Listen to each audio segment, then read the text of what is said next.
Semoga saya bisa menerima hal yang tidak bisa saya ubah, keberanian untuk mengubah apa yang bisa saya ubah, dan kebijaksanaan untuk mengetahui perbedaannya. Halo semuanya, nama saya Michael. Selamat datang di channel saya, Sikutu Buku. Kali ini saya akan bahas buku The Daily Stoic karya Ryan Holiday. Sebelum kita mulai, buat kalian yang mau support channel ini agar terus berkarya, caranya gampang banget. Kalian cukup klik subscribe dan nyalakan loncengnya. Dukungan kalian membantu banget supaya kita bisa rutin posting dan bersama-sama belajar di channel ini. Buku ini membahas soal stoikisme, filosofi kuno yang pertama kali dipraktikkan di Yunani, lalu berkembang pesat di Roma dan masih dipraktikkan secara luas hingga saat ini. Apa sih arti kehidupan? Di satu titik dalam hidup, kita mungkin saja mulai bertanya-tanya dan berharap ada jawaban yang mudah. Tapi sayangnya, setiap orang punya jawaban yang berbeda. Pengalaman hidup membentuk cara seseorang melihat dunia. Menariknya, kadang kita butuh sebuah filosofi yang bisa membantu kita menavigasikan semua hal yang terjadi dalam hidup.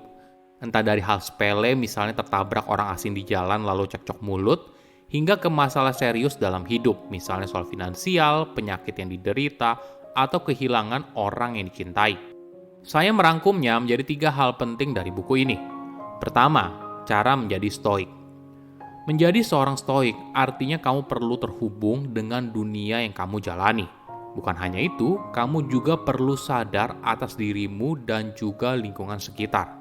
Artinya, kamu menyadari siapa diri kamu, karakter kamu, dan sebagainya. Tentunya bukan hanya yang berada di permukaan, misalnya kamu suka es krim coklat atau suka baju berwarna biru, tapi juga sesuatu yang cukup dalam. Misalnya kamu sadar kalau kamu punya tendensi untuk mensabotase hubungan percintaanmu sendiri hanya karena kamu merasa tidak cukup baik. Kesadaran diri membutuhkan evaluasi yang jujur tentang siapa dirimu dan juga kelemahanmu. Hal ini tentu saja tidak mudah, apalagi bicara soal kelemahan. Kita mungkin terbiasa menutupi kelemahan dan fokus pada hal yang baik-baik saja. Kita mungkin merasa takut atau malu atas kelemahan tersebut. Tapi jika kamu berkembang sebagai pribadi, maka mengembangkan kesadaran diri merupakan hal yang krusial. Momen ketika kamu bertanya, kenapa saya melakukan hal ini? Apa yang bisa saya lakukan untuk mengubahnya? Nah, ini merupakan momen ketika kamu bersedia terbuka. Mungkin dari semua latihan soal filosofi stoik, satu hal yang paling penting adalah bisa membedakan mana yang bisa kita ubah dan tidak, mana yang bisa kita pengaruhi dan tidak. Hal ini yang sering kali jadi akar ketidakpuasan dalam hidup. Kita tidak bisa membedakan mana keduanya. Alhasil, ada orang yang bisa menjadi pribadi yang lebih baik, ada juga yang hanya sibuk mengeluh atas hidup yang dijalaninya. Kita mungkin saja tidak bisa mengontrol situasi yang kita alami, tapi kita bisa mengontrol apa yang kita pikirkan dan respon yang kita ambil. Misalnya, ketika pesawatmu terlambat karena cuaca, tidak peduli seberapa banyak kamu komplain kepada perwakilan maskapai, tentunya tidak akan mengubah apapun kan? Sama halnya ketika kamu berharap untuk lebih tinggi atau lebih pendek, atau terlahir di negara yang berbeda. Hal ini tidak ada gunanya. Namun jangan khawatir, mungkin saja kamu tidak bisa mengontrol kejadian tersebut. Tapi kamu tetap punya kendali atas apa yang kamu pikirkan. Misalnya, pesawatmu terlambat karena cuaca. Tentunya hal ini tidak bisa kamu ubah kan? Tapi kamu bisa punya kontrol atas apa yang kamu pikirkan. Misalnya, karena pesawatmu terlambat, kamu jadi punya waktu untuk menikmati kopi di bandara dengan tenang. Atau kamu jadi punya waktu tambahan untuk mengerjakan sebuah tugas yang belum selesai dan sebagainya. Kedua, perspektif dalam melihat hidup. Hidup memang butuh rencana, tapi perlu diingat, kesuksesan sejati berasal dari kemampuan kita untuk menemukan cara dalam menghadapi setiap tantangan yang muncul. Sama halnya dengan seorang stoik. Dia melatih dirinya untuk fleksibel, tapi juga kuat dalam menghadapi perubahan kondisi. Hal ini yang bisa membuat kita jeli melihat peluang dalam masa yang sulit. Salah satu tipsnya yaitu dengan memiliki reverse clause atau dengan kata lain opsi cadangan. Jadi ketika ada kejadian buruk muncul, hal ini bukan artinya perjalananmu terhenti, tapi kamu hanya dialihkan sesaat. Misalnya begini, kamu sedang menulis skripsi tapi tiba-tiba saja komputermu mati dan datamu hilang semua. Bagaimana nih? Mungkin kamu bisa punya sudut pandang kalau ini sebagai peluang untuk memulai lagi sesuatu yang baru dan lebih baik. Ada sebuah dialog yang indah berjudul Icaro Menipus, An Aerial Expedition, karya penyair terkenal Lucian. Puisinya berisi seorang yang punya keahlian untuk terbang dan melihat dunia dari atas. Ketika melihat ke bawah, dia melihat betapa kecilnya semua yang ada di dunia. Bahkan rumah orang kaya, kerajaan besar, dan sebagainya. Semua kepusingan mereka soal duniawi terlihat begitu sepele dari perspektif ini. Di zaman dulu, latihan ini sifatnya hanya sebatas teori. Wajar saja puncak tertinggi seorang bisa raih hanyalah puncak gunung atau berdiri di atas gedung tertinggi. Namun di era sekarang, hal ini menjadi sangat mungkin.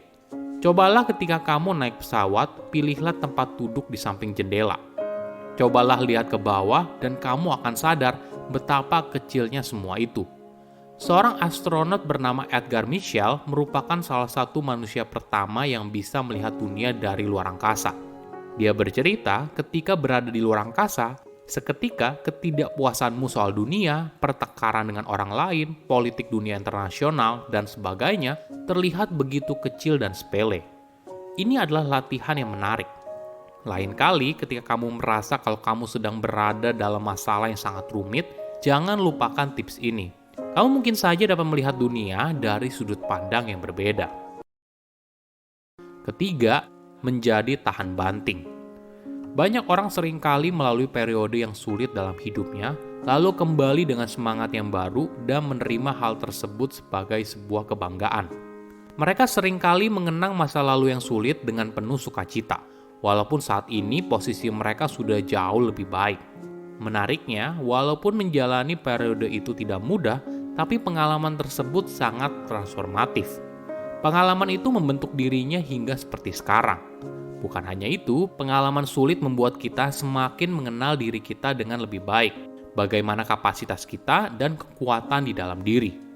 Mungkin kamu pernah dengar ungkapan, "What doesn't kill me makes me stronger."